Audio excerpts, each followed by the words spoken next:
রাহিম। আমি সাব্বির মোল্লা। মূলত ঘটনা রমজান থেকেই শুরু হয়েছে। তো কালকের ঘটনা, এই পরশুদিনের ঘটনা আমি বলি। পরশুদিনকার আমি বাড়িতে গেছি। আমি আমার ছোট চাচার সাথে ফোনে কথা বলছিলাম। আমার ছোট চাচায় ঘর তুলবে, এই ব্যাপার নিয়ে তার সাথে ফোনে কথা বলছিলাম। আমার ছোট চাচাকে ঘর উঠাইতে দেবে না তারা। এই ব্যাপারে প্রতিবাদ করায় সবুজ মোল্লা এবং শহীদ মোল্লা দুইজনে অতর্কিতভাবে আমার উপর হামলা করে।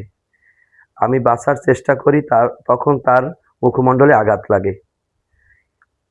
কিন্তু সবচেয়ে বড় কথা হচ্ছে ইনজুরি আমার বেশি হয়েছে। আমাকে এখান দিয়ে রেফার করছে খুলনায়, এবং তারা উল্টাবিলে আমার নামেই মামলা করছে, চাঁদাবাজি মামলা অভিযোগ দিছে, এবং আমার নামে একটা নিউজ বের করছে আমি নাকি চাঁদাবাজ। আমিও থানায় অভিযোগ করছি, খুলনা থেকে আইসা আমি থানায় অভিযোগ করছি। তো সবচেয়ে বড় কথা হয়েছে এই গ্যাঞ্জামের সূত্রপাত হয়েছে শহীদ মোল্লার পুতের বউ বনা আমার বাসা চুরি করছে, 3.5 লাখ টাকা নিয়ে গেছে, প্লাস 3 লাখ টাকা নিয়ে গেছে। আমার কাছে ভিডিও ফুটেজ আছে। এইটা তাদের কোনোভাবেই মানিয়ে নিতে পারতেছে না, এবং তারা আমার ছোট চাচার জায়গায় ঘর উঠাইছে। সব কিছু মিলাইয়েই তারা আমার পর এই ব্যাপারে হামলা করছে, এবং আমার কাছে সিসি ফুটেজ আছে। রমজান মাসের 26 রমজান 17 তারিখে আমার বাসা চুরি করছে শহীদ মোল্লার পুতের বউ বনা এবং নুয়াস দুইজনে মিল গিয়া। এই ব্যাপারকে কেন্দ্র করে গিয়ে আমাদের সাথে এই গ্যাঞ্জাম চলতেছে, এবং তখন তারাও একটা মামলা করছে, আমরাও একটা মামলা করছি। চুরি করছে আমার বাসায়, উল্টাবিলে আমার নামেই আরো চাঁদাবাজি মামলা দিছে। আমি জিনিসটা প্রকাশ করতে চাইনি কখনো নিজেদের ভিতর, কিন্তু যখন আমার নামে চাঁদাবাজি মামলা 11 লাখ টাকার চাঁদাবাজি অভিযোগ আনে, স্বাধীন 24 নামক একটা নিউজ এই ব্যাপারটা নিউজ করছে আমার সাথে, আমার একপক্ষী কথা তাদের সৈন্য নিউজ করছে। তখন আমি খুলনা হসপিটালে 250 বেডে ভর্তি ছিলাম।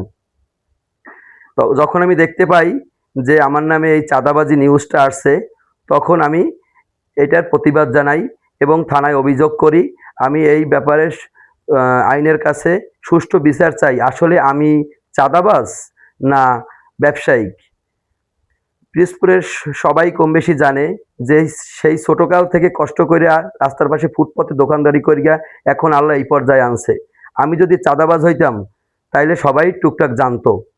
আমরা যদি সন্ত্রাস হইতাম, তারা হয়েছে যে অসভ্য, তারা আওয়ামী লীগের সবচেয়ে খারাপ লোক। এই যে বাদশা মোল্লা আওয়ামী লীগের দোসর, স্বৈরাচারের দোসরও। আমি এ কথা বলতে চাইনি, কিন্তু এখন আমার বলতে হইতেছে যখন দেখতেছি। আর মানে আমার বিরুদ্ধে, আমি দোকানদারি করি, আমি ব্যবসা করি, আমি নাকি চাঁদাবাজ। আইনের কাছে আমার এই ব্যাপারে আর কিছু বলার নাই। তারা সুষ্ঠু তদন্ত করুক, কে চাঁদাবাজ আর কে চাঁদাবাজ না। এর চাইতে আমার আর কিছু বলার নাই। আমি সুষ্ঠু বিচার চাই।